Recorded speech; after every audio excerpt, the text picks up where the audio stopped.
வணக்கம். நான் உங்க chef Murali. Welcome to chef Madras Murali kitchen. இன்னைக்கு நம்ம பார்க்க போற டிஷ் என்ன அப்படின்னா முள்ளங்கி கீரை பொரியல். முள்ளங்கி கீரை பொரியல் தான் நம்ம இன்னைக்கு பண்ண போறோம். இதுக்கு நான் என்ன பண்ணியிருக்கேன் அப்படின்னா 2 கட்டு முள்ளங்கி கீரையை வாங்கியிருக்கேன். இதுல கீழே முள்ளங்கியோட இருந்தது அப்படின்னா ரொம்ப அருமையா இருக்கும். அந்த முள்ளங்கியும் உங்களுக்கு பிஞ்சு முள்ளங்கியா உள்ள மாதிரி பார்த்து வாங்குனீங்க அப்படின்னா நல்லா இருக்கும். எப்பயுமே முள்ளங்கி கீரை வாங்குறீங்க அப்படின்னா அதுல உள்ள முள்ளங்கி தடிசா வாங்காதீங்க. ரொம்ப பிஞ்சா இருக்கிறதா வாங்குனீங்கன்னா ரொம்ப அருமையா இருக்கும் டேஸ்ட். இப்போ இந்த முள்ளங்கி கீரையை நாம என்ன பண்ணணும் அப்படின்னா மேல உள்ள கீரையை தனியாவும் முள்ளங்கி தனியாவும் எடுத்துடணும். எடுத்துட்டு இதுல பூச்சி இல்லாத கீரையா, சப்போஸ் ஒரு சிலதுல உள்ள பூச்சி இருக்கும், அந்த பூச்சி இல்லாத கீரையா நாம எடுத்துட்டு நல்லா நைஸா கட் பண்ணணும். எப்படி அப்படின்னா இந்த தண்டு பகுதி, அதாவது முள்ளங்கி கீரையிலேயே பாத்தீங்கன்னா கொஞ்சம் தடிசா தண்டு மாதிரி இருக்கு இல்லையா, அந்த தண்டு இல்லாம நீங்க வெறும் கீரையை மட்டும் நீங்க நல்லா நைஸா கட் பண்ணிக்கோங்க. ரொம்ப நைஸா கட் பண்ணி தான் ஆகணும் அப்படிங்கிற அவசியம் கிடையாது. இது மாதிரி வெட்டினீங்க அப்படின்னாலே போதும். அந்த கீரையை நல்லா ஃபைனா சாப் பண்ணிக்காங்க. சாப் பண்ணிட்டு நல்லா அலசிக்கங்க. இந்த முள்ளங்கி கீரை பொரியலுக்கு வெங்காயம் நான் போட்டிருக்கேன். ஒரு சில பேர் தேங்காவும் போடுவாங்க, அது உங்களுடைய விருப்பம். நான் தேங்காய் போடல. அதே மாதிரி கீழே இருக்கிற முள்ளங்கி பிஞ்சு முள்ளங்கியா நான் எடுத்து ஃபைனா சாப் பண்ணியிருக்கேன். நீங்க நல்லா ஃபைனா சாப் பண்ணீங்க அப்படின்னா சூப்பரா இருக்கும். அதனுடைய அந்த முள்ளங்கியினுடைய டேஸ்டும் நல்லா இருக்கும். இப்போ பொரியல் அப்படின்னும் போது நம்ம ஆல்ரெடி என்ன பண்ணுவோம், ஃபர்ஸ்ட் நான் என்ன பண்ணிருக்கேன், ஒரு 3 ஸ்பூன் அளவுக்கு ஆயில் வச்சுட்டு அந்த 3 ஸ்பூன் ஆயில் சூடானதும் ஒரு 2 காஞ்ச மிளகாவை கிள்ளி போட்டுட்டு கடுகு போட்டு வெடிச்ச பிறகு உளுத்தம்பருப்பு போடுங்க. இந்த உளுத்தம்பருப்பு லைட்டா செவந்தா போதுமானது. அப்போ நல்லா இருக்கும் டேஸ்ட். ரொம்ப செவந்தது அப்படின்னா கருகுன மாதிரி ஆயிடும். அதனால லைட்டா செவந்த மாதிரி இருந்ததுன்னா நல்லா இருக்கும். இதுக்கு ஒரு 2 பச்சை மிளகாவை நான் கட் பண்ணி போட்டிருக்கேன்.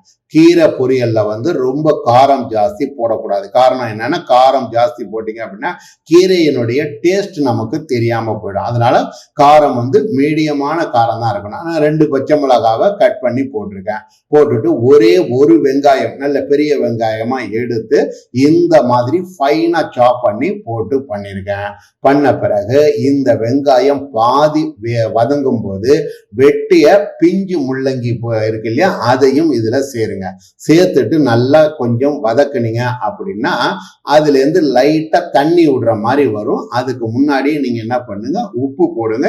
இந்த கீரை பொரியல் எல்லாத்துக்கும் தகுந்த மாதிரி உப்பு போடுங்க. உப்பு போட்டுட்டு வெட்டி நல்லா அலசின கீரை இருக்கு இல்லையா, அந்த கீரையை என்ன பண்ணுங்க, இந்த வெங்காயம் முள்ளங்கியோட சேர்த்து வதக்குங்க.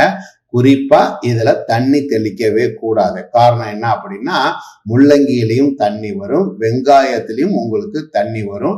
இந்த கீரை நீங்க அலசினீங்க இல்லையா, அந்த கீரை அலசினாலும் இதை நம்ம போடும்போது இதுல கீரையில உள்ள தண்ணி, அதாவது மேல் பகுதியில உள்ள தண்ணி என்ன ஆகும் அப்படின்னா அதுல லைட்டா இருக்கத்தான் செய்யும். அதை தவிர கீரை ஃப்ரெஷ்னஸ் இல்லையா, அதனால நல்லா இருக்கும். இப்போ இது எல்லாத்தையும் போட்டு கொஞ்சம் நல்லா வதக்க ஆரம்பிங்க. வதக்கும் போது ரொம்ப ஹை ஃப்ளேம் வச்சிடாதீங்க.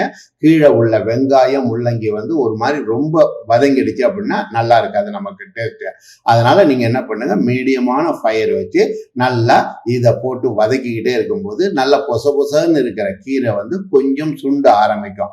அப்ப சுண்டும் போது உங்களுக்கு என்ன ஆகும் அப்படின்னா கீரையில, நான் சொன்ன கீரையில உள்ள தண்ணி, வெங்காயத்துல உள்ள தண்ணி, முள்ளங்கியில உள்ள தண்ணி எல்லாமே கொஞ்சம் விட ஆரம்பிக்கும். இப்போ உங்களுக்கு காட்டுவோம் பாருங்க.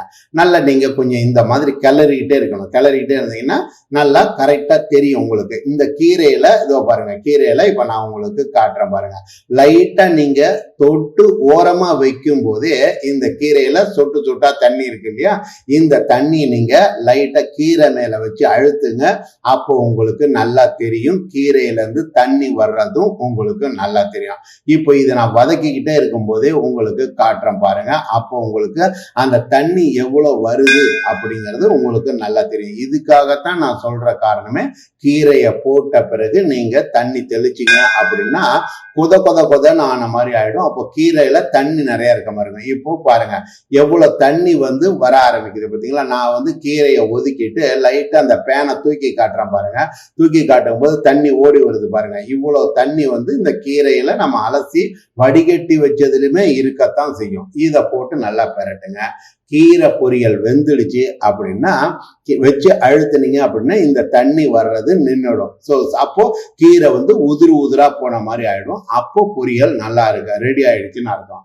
இந்த கீரை பொரியல்ல உங்களுக்கு வேணும் அப்படின்னா நான் ஏற்கனவே சொன்ன மாதிரி தேங்காவை போட்டுக்காங்க. இன்னும் ஒரு சில பேர் பாசிப்பருப்பு, ஊற வச்ச பாசிப்பருப்பை இந்த வெங்காயம் முள்ளங்கி போடும்போதே போட்டு பண்ணீங்க அப்படின்னா அது ஒரு டேஸ்டா இருக்க மாதிரி இருக்கும். பட் என்னதான் இருந்தாலும் முள்ளங்கி கீரை பொரியல் இது மட்டும் நீங்க முள்ளங்கியும் பச்சை முள்ளங்கி சின்ன சின்ன பிஞ்சு முள்ளங்கியும் கீரையும் போட்டு பொரியல் பண்ணீங்க அப்படின்னா அதனுடைய டேஸ்ட் தனி. இந்த முள்ளங்கி கீரை பொரியல் வத்த குழம்போட சாப்பிடும் போதோ அல்லது காரக்குழம்போட சாப்பிடும் போதோ அதனுடைய சுவை அப்படிங்கிறது சொன்னா தெரியாது, அனுபவிச்சா மட்டும்தான் தெரியும்.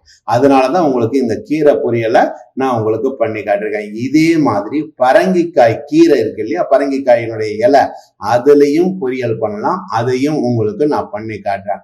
ஸோ சுவையான முள்ளங்கி கீரை பொரியல் எப்படி செய்யறது அப்படிங்கிறத தெளிவா நான் கொடுத்துருக்கேன். இதை நீங்க வாங்கும்போது குறிப்பா பிஞ்சான முள்ளங்கியா இருக்கிறத பார்த்து வாங்கினீங்க அப்படின்னா அதனுடைய சுவை அப்படிங்கிறது ரொம்ப அபரிமிதமா இருக்கும்.